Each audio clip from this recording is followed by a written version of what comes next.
Hey everybody, it's Charles, your hobby hero, coming at you today with a deck list that you can build for right at $50. Before we get started though, if you haven't already, please hit that subscribe button down in the bottom corner. I do appreciate it. We do put out regular content about the hobbies that I love the most, with this channel being dedicated to the card games that I play. We are almost to our 500 subscriber count, and if you haven't entered in that giveaway, make sure you check out this video to get entered in that as well. And we're going to be talking today about budget decks, and I know whenever we talk about Lorcana, budget takes kind of a different meaning than a lot of other card games, with the price of singles still relatively high for a new card game. This deck comes in at the low price of only $50. Now you can upgrade this deck list, and we'll talk about a little bit about that at the end of the video. We're going to go into the deck breakdown, and then we're going to show a couple games playing against some of the best decks in the format. So without further ado, let's go ahead and jump right in. All right, so as you can see, guys, we have our budget Emerald Ruby list here coming in at a whopping $47.78. Let's take a look at the deck and some of the card choices here. As you can see, a very early game centric deck. Two top end cards, we'll get into those too, but very heavy focus on the beginning game here. On our one-drop spots, we've got max copies of Sergeant Tibbs and Duke of Wesselton. We do not want to miss a one-drop play, so that is why we have maxed out those one-drops. Electing to go for the 2/2 stat line ones. I think Minnie Mouse is in red as well. You can put her in there. I don't think she's super necessary for the meta currently right now. But if you do find yourself just needing some of that 3 willpower to help get a few extra lore out at the beginning of the game, she can help do that as well. All right, we've got Flynn Rider here as a 4 of, one of the probably the most expensive cards in the deck in the uncommon spot. Card is one of the best 2-drops in the game, if not the best 2-drop in the game. 2 lore generation. Means he has to be answered. Your opponent can't just let him sit out there. And then this ability that when he is challenged, he knocks a card out of your opponent's hand is just very, very good early game. And again, a 2 lore generator, top decking him late game is not terrible either. We have Megara here. Megara is kind of a necessary evil for the budget deck. She's another 2-drop. But she's also going to allow us some more favorable trades because we don't have access to a lot of removal in these colors. We've got Dragonfire, and that's just about it. She is going to allow us to kind of challenge into some of their late game targets with our early game stuff if it is still out. And again, 2 power on a 1 lore generation is not terrible, so she can usually challenge or draw a challenge somewhat favorably later in the game because most people aren't running a ton of the 1/3 drops. Now, if you do run into Olafs or Minnie Mouses, that obviously is Megara's kryptonite in that sense, but she allows some pretty favorable trades in that mid game, and that is why she is in there as a 4 of. Gaston is really in there mostly for the mirror matches. That 4 strength is going to allow you to single challenge Mad Hatters and Cuscos versus most of the other cards in this deck would require Megara to be able to do so. So he is kind of our pseudo removal package in here. Obviously not going to help us quest and remove anything. He's really here just to help in those other aggro matchups. Cheshire Cat. Another key uncommon for the deck here. Again, another 2 lore generator. Our second one for the deck so far. But it is also just difficult to challenge directly, making sure that he's always going to trade at least 1 card for 1 if he is banished by banishing the character that challenged him. Jasper here is another one that is really essential for the other aggro decks that you're going to be playing against out there. Being able to quest and shut off one of their questers is very nice. Being able to turn off like a Lilo that's protected by a Simba, as Simba can't really swing through him at that 4 willpower, makes him just a really nice addition to help slow down those other decks that may be more aggressive for you. Aladdin here in our 3-drop spot, not a great lore generator. And not a particularly great stat line. He does allow us to shift into that 7-drop Aladdin. This would probably be one of the cards that I would upgrade with either Hans or Cusco possibly. and just remove the Aladdin package altogether. It's very expensive and very hard for this deck to outright cast the 7-drop, and it's also not super realistic with the lack of card draw in here that we're going to be able to get the 3-drop into the 7-drop very consistently. But for what we're building right now, I think this is kind of a necessary evil to round out and kind of give us that top end game that we're lacking in the budget version of the build. Tinkerbell, this card is amazing. I like her in constructed play as a 4 of, so she's definitely here as a 4 of. Evasive 2 lore generators is kind of the bread and butter of this deck, getting multiple lore out of hard to hit characters. We're going to be over exhausting our opponent's removal a lot of times with these evasive characters, which is going to allow us to kind of control the tempo of the game just because they can't challenge a lot of our bigger lore generation threats at all. She also has this Pixie Dust ability, which more often than not will just help you swing through like a Simba if you even use it at all. But you can do some interesting things with like her and a Megara like late game to get some of their evasive characters off the board as well if that need does arise. Pongo, very similar, another 2 lore generation evasive character. Stats are almost identical to the Tinkerbell minus not having the Pixie Dust. An auto include 4 of in here. He gets around a lot of the removal packages in here other than a smash. There's really not any way for him to be a 1-for-1 exchange. Just be careful challenging with these in steel.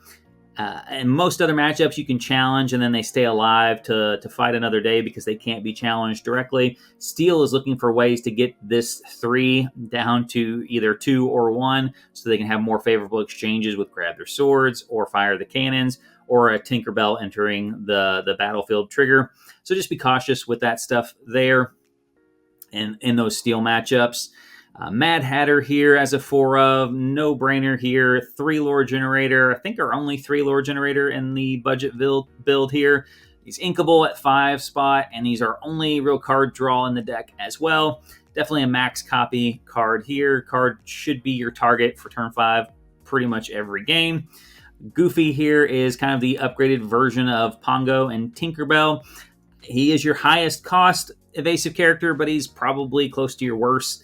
Other than in the steel matchup, this 4 willpower does make a very big difference because he cannot be single target removal by anything in the steel package. So it's going to take at least 2 effects to deal with him, especially if Tinkerbell is their one engine. He can survive her enter the battlefield and being shot by her once and still sticking around with 1 willpower at that point. So in steel, he becomes a much better target, but in the other matchups, these 2 are really the ones you prefer to have. The lore generation's the same, and they get down a turn earlier. And then our 7-drop Aladdin here, again, is just in there because we have the 3-drop. Playing him for 7 is going to be very tricky for this deck. Again, we just don't have enough card draw to really support 7 casting cost characters, but if you can get him shifted down or just get him in play in general, that 2 lore generation is going to make a big difference on that one. He is a starter deck card, so he shouldn't be too hard for you to come by. Again, this would probably, the Aladdin package would probably be the first cards that I were to upgrade if I were going to take this out of the budget realm, though.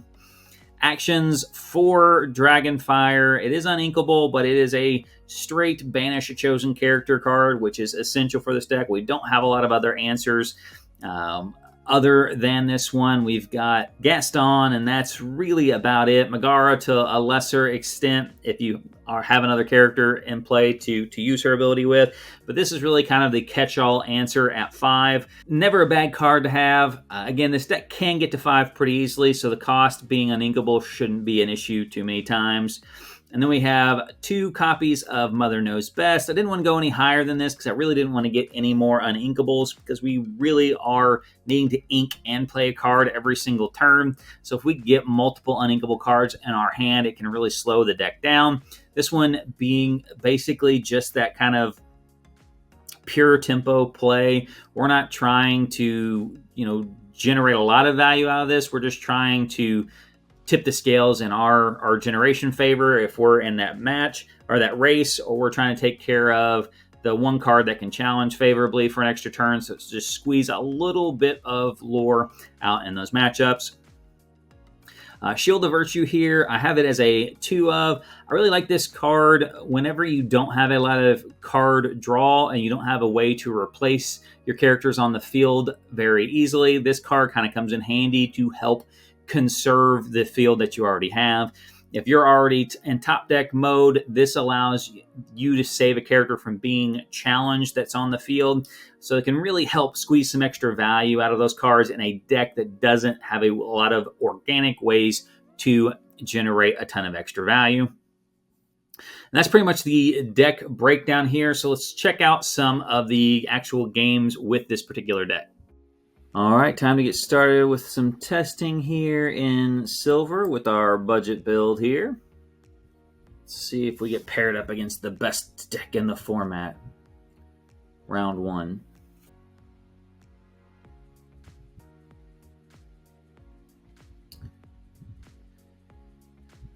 Okay, we really want to mulligan to get like our early curve going. This isn't terrible. I think I'm just going to get rid of the Dragonfire. Don't really need a hard mulligan for anything in this deck. We really want early plays, double lore generation, and such. And then, okay, we got another 1-drop. Not terrible. Probably going to be our first card to ink.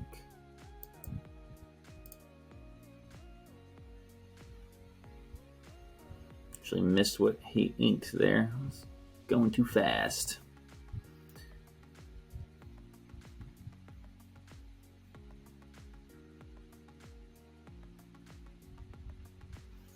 Oh, great. Got a Prince Eric there. We got a Simba there. So we have the Megaras in the deck for. To be able to swing over that Simba and trade even. Our Flynn Rider. So we are playing the quote-unquote best deck in the meta right now. He's going and curving out big. Let's see what we do here. Quests for me. Oh, he whiffed on the aerial. That's a plus for us. Let's see. We're going to play the Megara into Sergeant Tibbs. Tibbs into Simba. He didn't get a +1 with the aerial, so it makes Flynn Rider better here. I think we're going to skip right over the Cheshire Cat. And Pongo's next turn. Pongos can survive his AoE spells. He already has them in his hand. It's pretty good. Double aerial. Ugh. Snags, grab your sword. Key here is going to be not damaging his aerials. So with evasive characters, I would keep that from being a thing.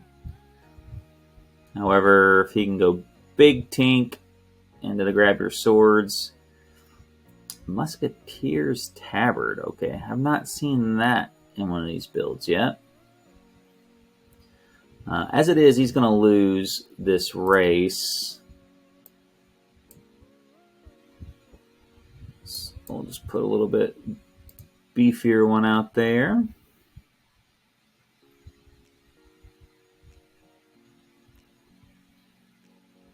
Okay. Grab your swords number 2. Grab your swords number 3. Okay.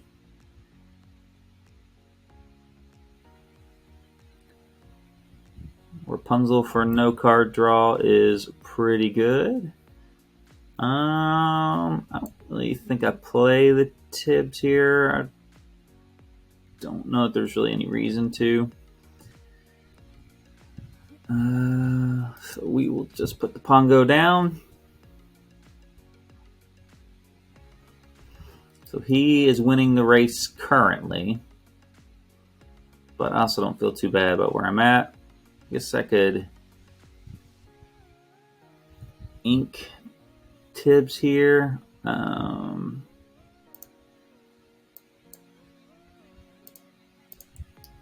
Only running 2 copies of Mother Knows Best. So it is unfortunate that I drew both copies instead of another evasive character or just actual removal. Let's see here. I don't think I want to. I don't know. I guess we play him more so than ink him. I'm assuming he's playing A Whole New World, so I guess there's no reason to just hold the Tibbs in my hand. Tinkerbell's not terrible. Help him draw out of some bad situations. There we go.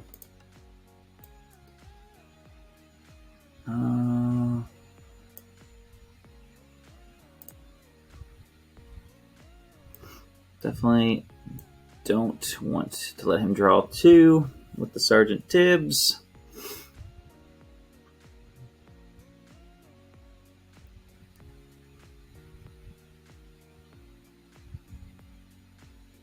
Okay, it's interesting. Smash. Okay.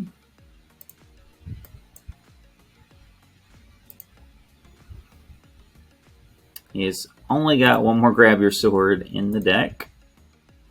Really don't understand these tabards. At all.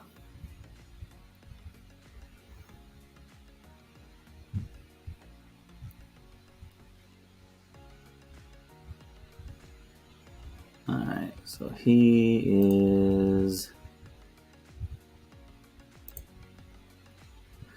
going. We bounce her, gives him 3, gives me 6.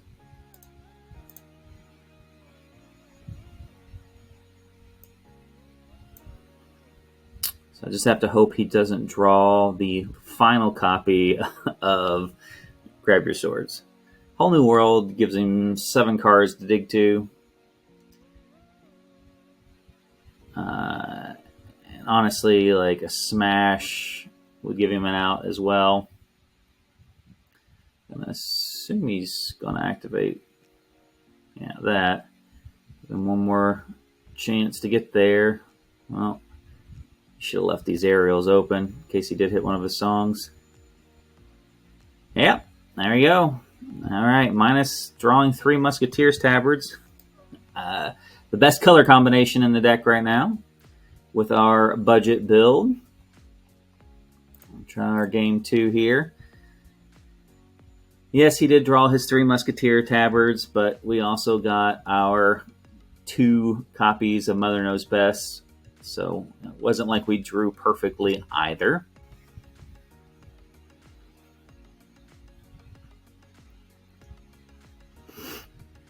All right, so we really need to get a 1-drop here. I'm probably going to drop all of these, honestly. We don't run a ton of uninkables, so we don't really have to worry about getting a ton in our replacement for these inkables, but we really need to hit a 1-drop here, especially going first. There we go. All right, perfect. All right. Keep it in the same color. Keep them guessing.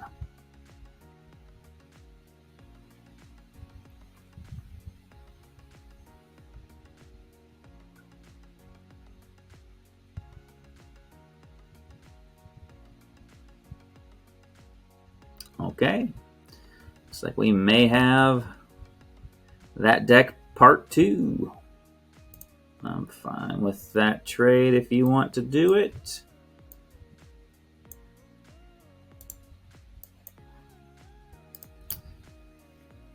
I don't think you're going to want to do it. Prince Eric here. I'm fine, honestly. Like, if they start flooding the board in this matchup, if it's the control build, which I'm guessing with that 7-drop Stitch it is, like, they really can't afford to be putting a lot of pressure on the board because they need to get to that late game. They need to be inking cards every single turn and have stuff available late. So like, see, you have Prince Eric here. He's already committed 2 cards to the board to slow my board down. And I think I'm fine with that. Like, if he can't shoot off the Flynn Rider next turn, then I'll be in a pretty good spot. All right, let's see. We're going to... Who do I want to play this turn? I don't think I'm going to need Gaston in this matchup with a Cheshire Cat. Hopefully he doesn't play the 3-drop Aerial here, because that means his Grab Your Swords is live next turn, which is a pretty big tempo switch for me. I'm guessing he does not have it, because he would not have challenged there if that were the case. Now, if he quests with Prince Eric here, it gives us the opportunity to take out the Prince Eric with the Megara here. I don't know that he will.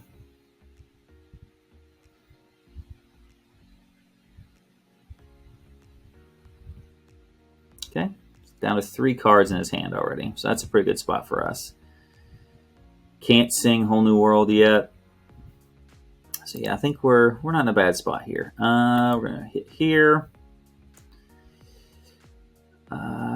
That's fine. I'm not super worried about that.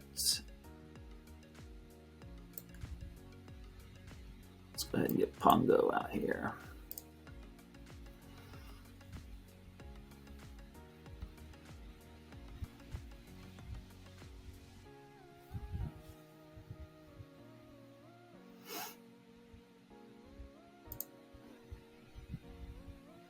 Discard a part of your world.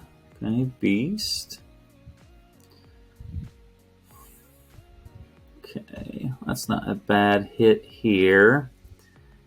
I think I'm not going to quest here, because if he has, he doesn't have Rapunzel that turn, I'm guessing.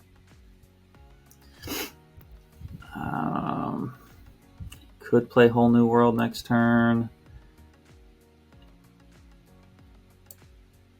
I'm gonna guess.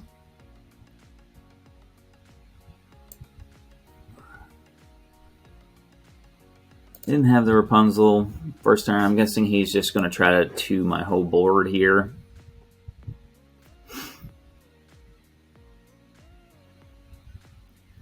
We are in basically top deck mode now, but he does play Steel, which means he could have Whole New World.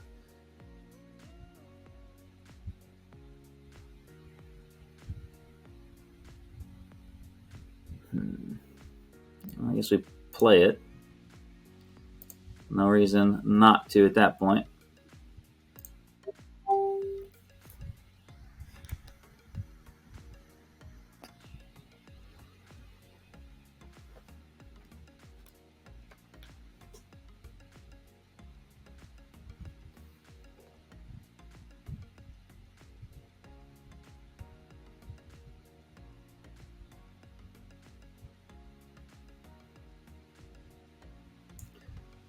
Okay, that's interesting. I don't know what I want to do here. I'm not going to ink the Aladdin because I don't really have a 6-drop. Anyways, and it's not going to put me closer to, I mean, if I drew 4 Aladdins off the top, I guess it gets me to the 3rd one a turn sooner, but I don't see that happening. I'm just going to Dragonfire here again. I'm just trying to put some distance here. I think I want to force him to play a Whole New World. He hasn't inked anything last turn. He's got that. So now he's got... I don't really have 5-drop in the deck. Next turn he could have Big Tink. That's fine. We'll go ahead and ink Gaston, because that could give me Aladdin next turn.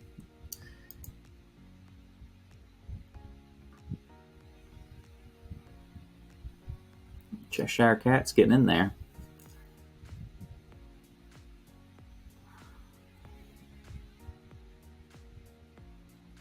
Okay. So we have a 2-drop to follow it up with. He does not. All right. I think I'm in a pretty good spot here.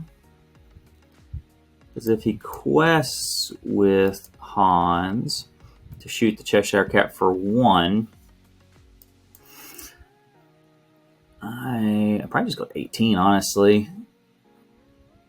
I'm assuming he's got the grab your swords and he's hoping to quest, shoot for 1, and then grab your swords. Yeah.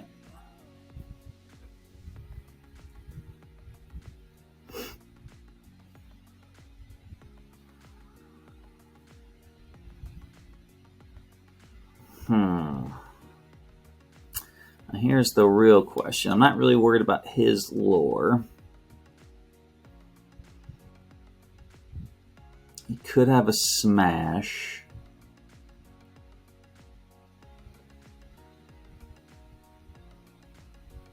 It forces him to challenge.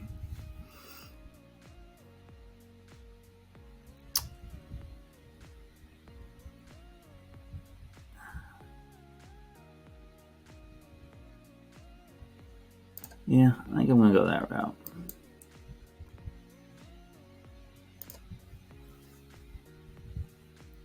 There's another grab your sword. Probably the best case scenario for him. Still not in a terrible spot. I'm at 16.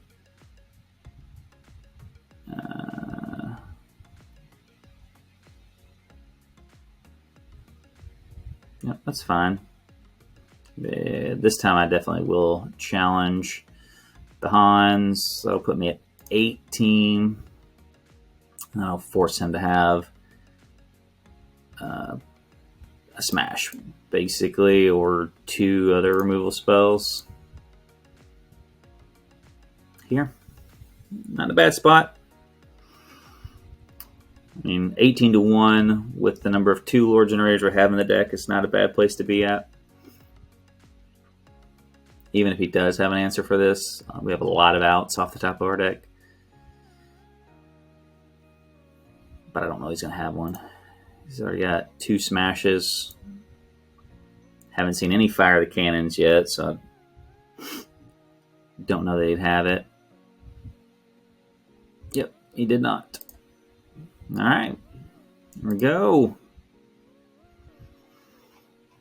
All right. See if we can get a different color combination, maybe.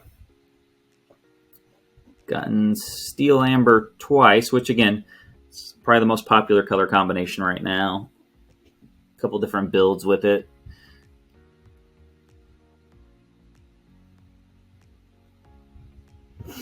So we got our 1-drops. Definitely don't need 2 Gastons. I think I'd like to get a 3-drop here. Yeah, see if we can get a 3-drop, and then a 2-drop Flynn Rider would be nice as well. There we go.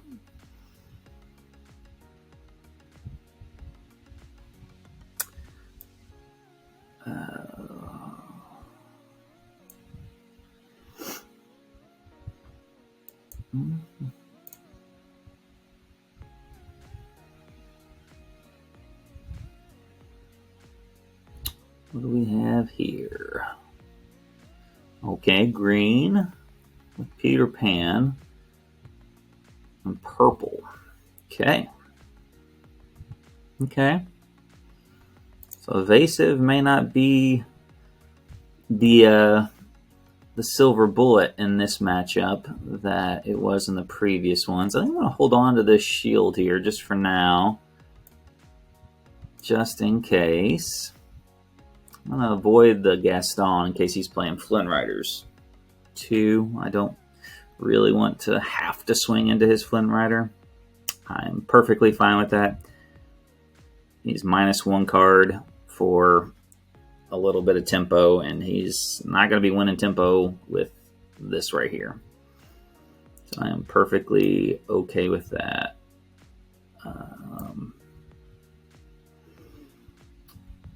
Let's go ahead and Sergeant Tibbs. Is that the play? Yeah, probably. That slows him down a lot. If I get a Megara here and he doesn't play another character, I could swing into the Olaf if he quests with it and take out the Pascal.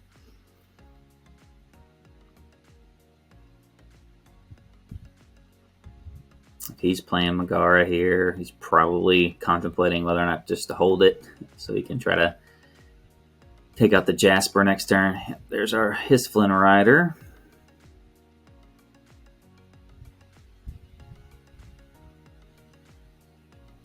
I'll turn his Flynn Rider off for next turn.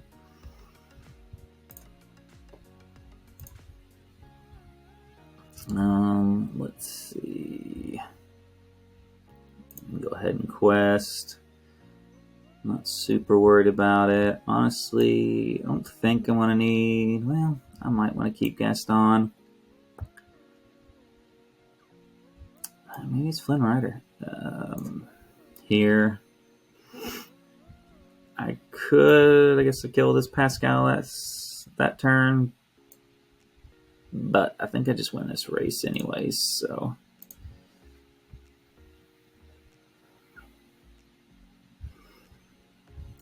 He's got the Megara. He can double swing into Jasper.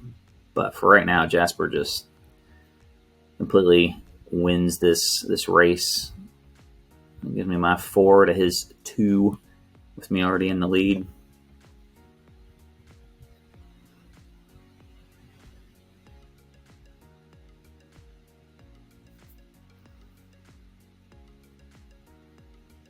You start getting into his 5-drops here shortly, but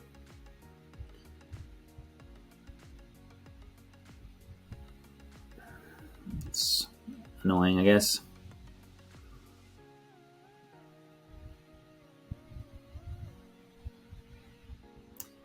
Really?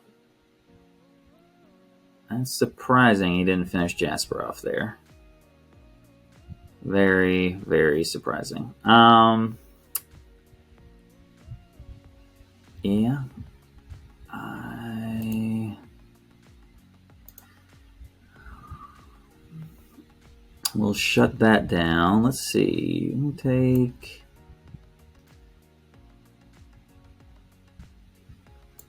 Megara into Tibbs.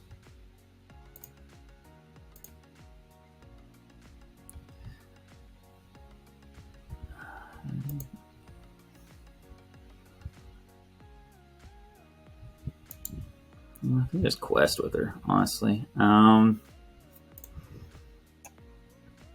think I am going to go ahead and play Gaston. I'm going to hold these back. I'll be able to ink either one of them if I have a 5-drop I drop that I need to play. But I think he's going to end up playing his big 5 toughness guy or 4 toughness guys this turn, probably.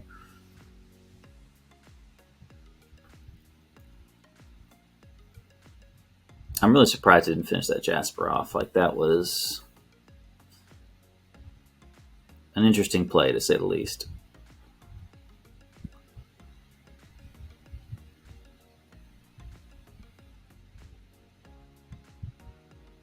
Okay. Actually, I really don't mind that anyways. I mean, takes out the Tinkerbell. That leaves the Jasper again.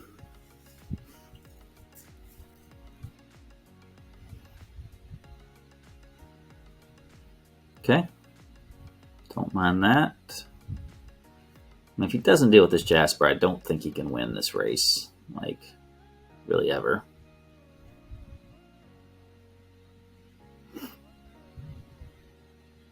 Okay. All right.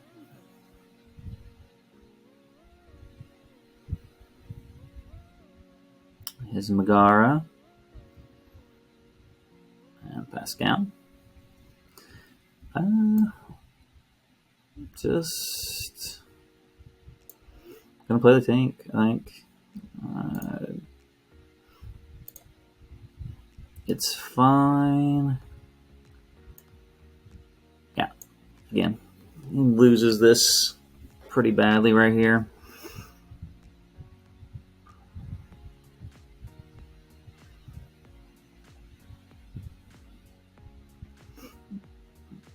Let's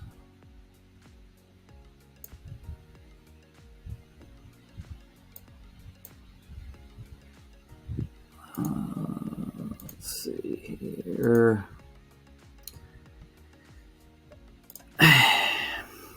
Protect her, I guess, for what it's worth.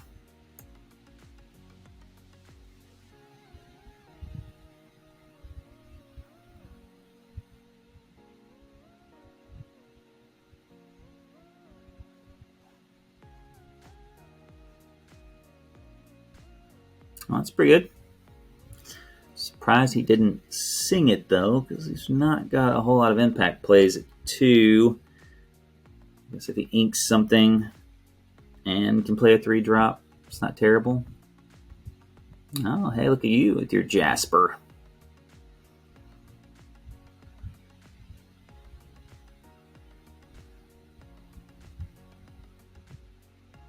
Very bizarre choices here. Okay.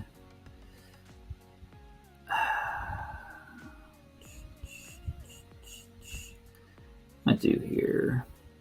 Both. It comes out about the same either way.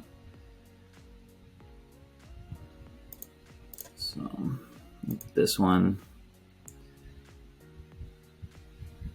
puts me ahead.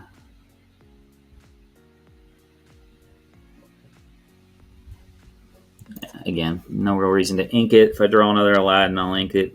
But, oh, that's bad. That's bad.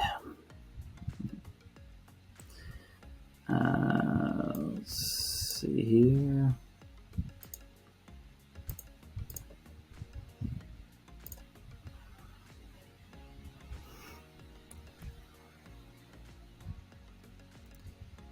All right. I need some help off the top now. No, that ain't it. A little too late. All right.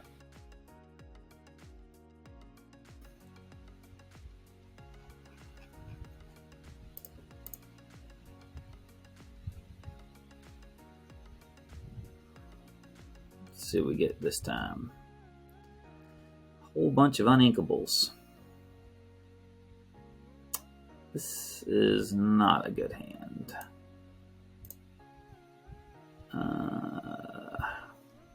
I think I'm going to throw everything back except for the Gaston.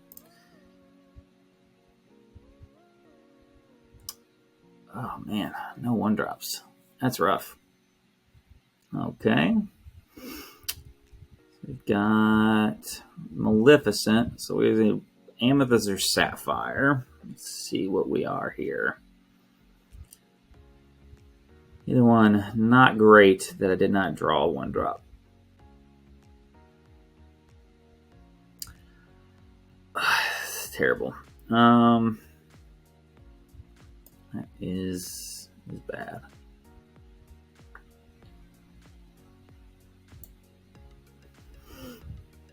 I guess I'm going to play this. It plays a lot of rushers for control, so it might not be a bad one to have out.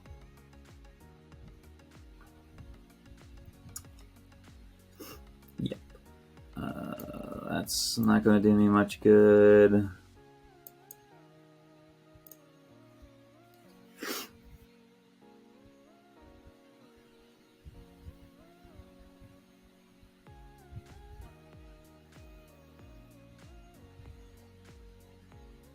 Okay.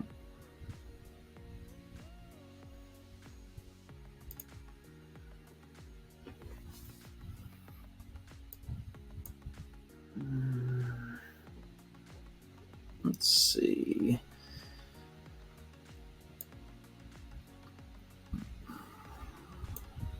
Probably want that in case he decides he's got enough card draw to just be attacking in the Flynn Riders. Nope, he's going a different route. Rafiki? Nope.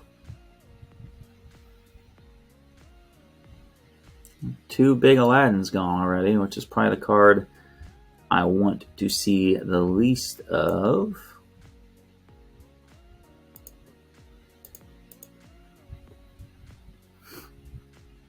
I guess we play Cheshire Cat.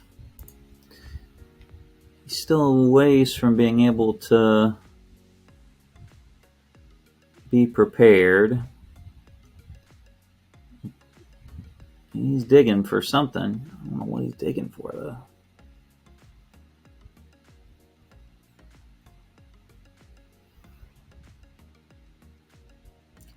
Yep.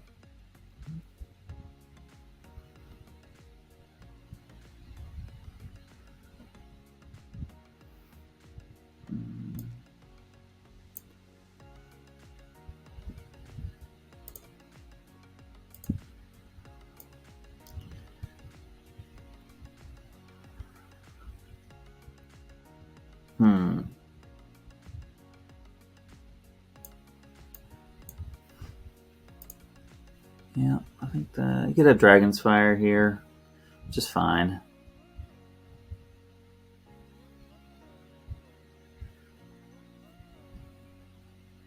Takes out the Maleficent.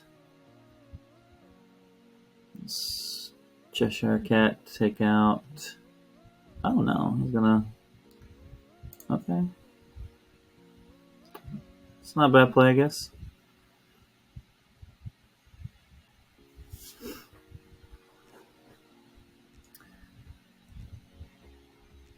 Okay, so he can go to 7 next turn. I think I just want to do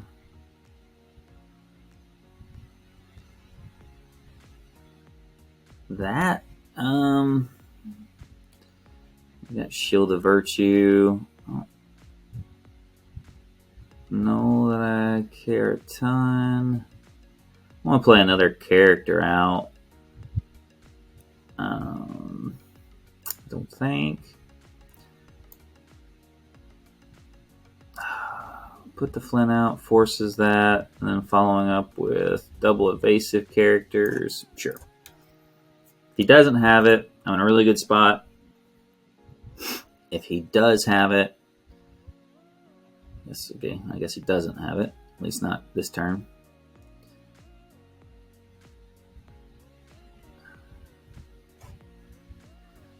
Okay.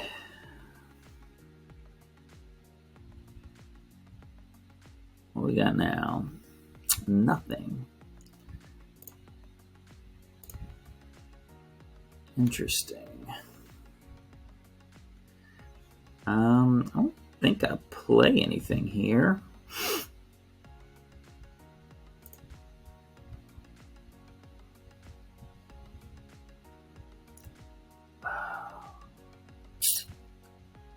Untap 1 just so you can't kill both of them this turn.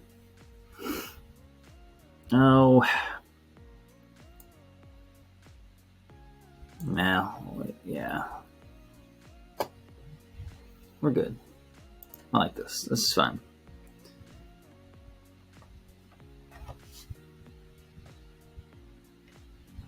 Maui, there's a 7. Okay. You got it.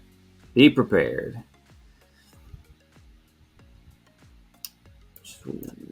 Goofy.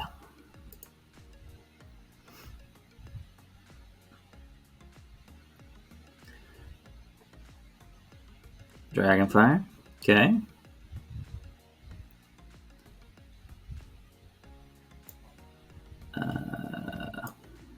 Goofy.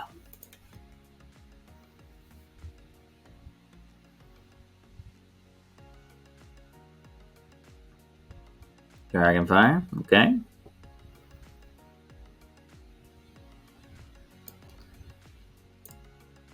Pongo.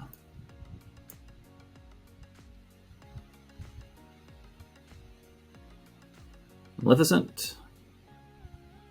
No. Okay.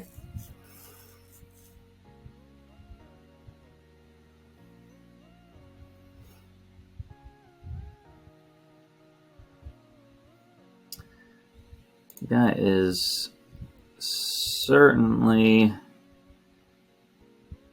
Alright, so I don't need the Tinkerbell right now. So let's go that route instead.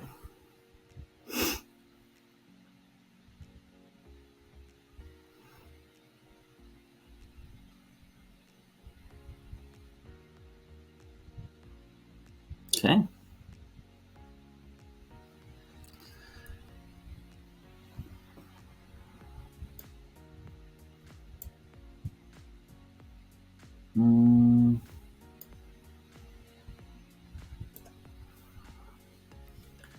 Threaten the win.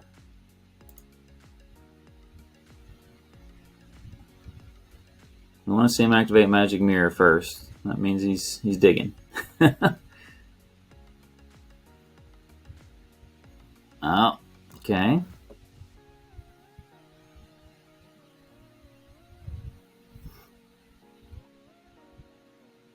All right.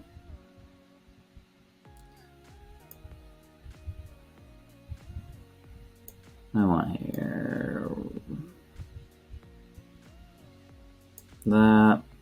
I guess we'll untap her for what it's worth. I don't know that he is.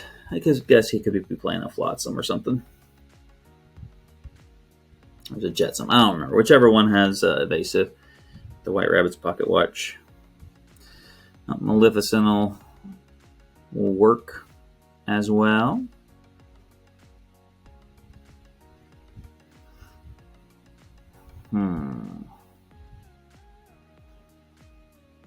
Okay.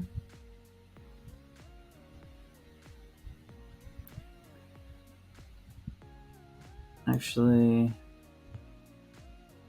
no, let's do this. Keep her from questing and then tap him.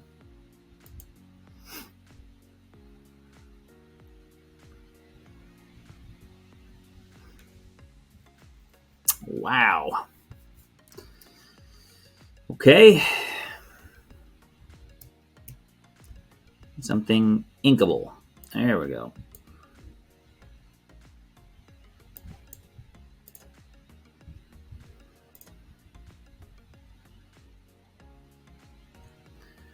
All right. Good. All right. So we want to see there. Double Dragonfire.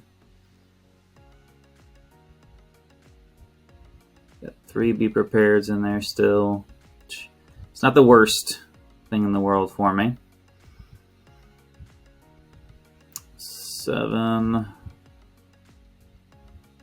It's pretty good.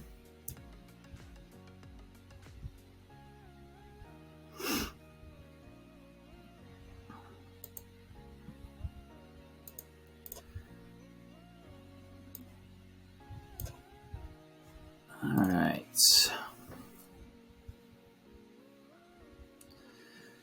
I have 2 answers here. Basically, just be prepared at this point. Oh, 8-drop also would do it too.